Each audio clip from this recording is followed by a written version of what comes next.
Good day. Thank you for visiting Back2TheLand.com. Today we're going to investigate poison ivy, a nemesis for most people, and it involves the classic 3 leaves that are shiny, and in this case it's growing up the tree. Poison ivy will cause severe itching, dermatitis, and in some cases will get into the bloodstream and cause more serious complications, particularly for children. After you go through puberty, generally you develop a mild resistance to poison ivy. But I caution people, the best thing to do is stay away from it. In hot weather, it will just create like a fog of poisonous vapors that just come down from the leaves, and if you're close to it, you're going to wind up getting poison ivy all over yourself. This is not a Christmas plant that you're going to cut down from the tree and use it as a decoration. It's not mistletoe. It is poison ivy. Notice how it goes up the tree in these vines, and it keeps growing and growing on up and then hanging over it like an umbrella.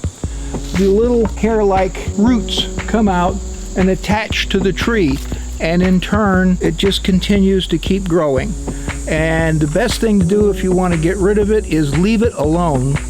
But if you do have to mess with it, you have to come out with a paintbrush and some brush killer and then paint the root, basically the root part of the plant at the base of the tree. That in turn might kill it. I have tried all sorts of methods of removing poison ivy, and I haven't found anything that really worked. Now, if you do get poison ivy, you can purchase Jewelweed lotion, Jewelweed salve at a natural food store, and we're going to go look at the jewelweed right now, which is a natural herb, and it's the only thing that I've ever known, and which you'll read in herb books. What it does is to mitigate the toxic effect of poison ivy, and we're going to go look at jewelweed right now. It's very important to understand jewelweed, also known as impatient, sometimes called touch-me-nots. And it's a very common plant, usually found in sunny or semi-shade areas, usually with a little bit of dampness in the soil. It doesn't particularly like real dry areas. But let's suppose that you're out on a camping trip or a hiking trip, and you've had an experience with poison ivy. You can take the plant itself, crumble it up, crush it, and rub it on the afflicted area. That's a good start.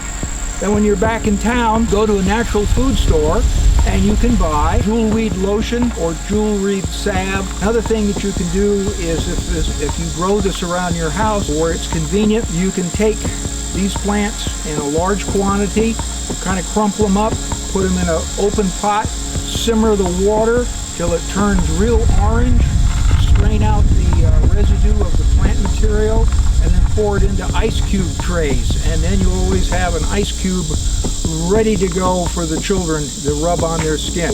You can also just keep it as a liquid, but it will deteriorate if it's not refrigerated or frozen. But for immediate treatment, you can take that liquid with a cloth or a towel or a washcloth. You can lay it on the afflicted area, and we used to do that with our children here, and that was about the only thing that was good. Calamine lotion is normally prescribed by the medical community, and it's relatively ineffective. This works. Now the jewelweed has these really beautiful little flowers, and each little flower will produce a seed. This is an annual plant, so that means that it's going to produce a new jewelweed plant next spring, but it will not come back if you don't scatter seeds. Now if you just leave it alone, it'll just keep reproducing. Now you can buy seeds for this thing through a lot of the seed catalogs that sell flowering seeds, or like if you were up here, I could give you thousands of seeds. But gathering the seeds is relatively easy because they just come off like that. I'd recommend jewelweed as a decorative plant around finer homes. It's beautiful, and it is a wonderful treatment for poison ivy. This concludes our poison ivy and treatment of poison ivy with Jewelweed.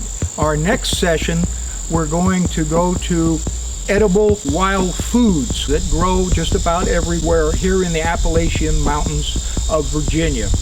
We're going to talk about plantain, we're going to talk about comfrey, and we're going to talk about other herbs, medicinal herbs, as we go through this particular series of plants, about 2 plants each time for your library, that for budding herbalists you will become more knowledgeable, particularly in seeing the plant and identifying it, wherein in many of the little books that are sold on herb identification, you cannot distinguish very much from the pictures. So we hope that this will be of benefit to you.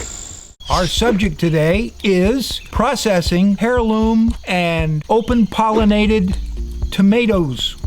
We want to get the seed because the seed is very, very important for next year's crop.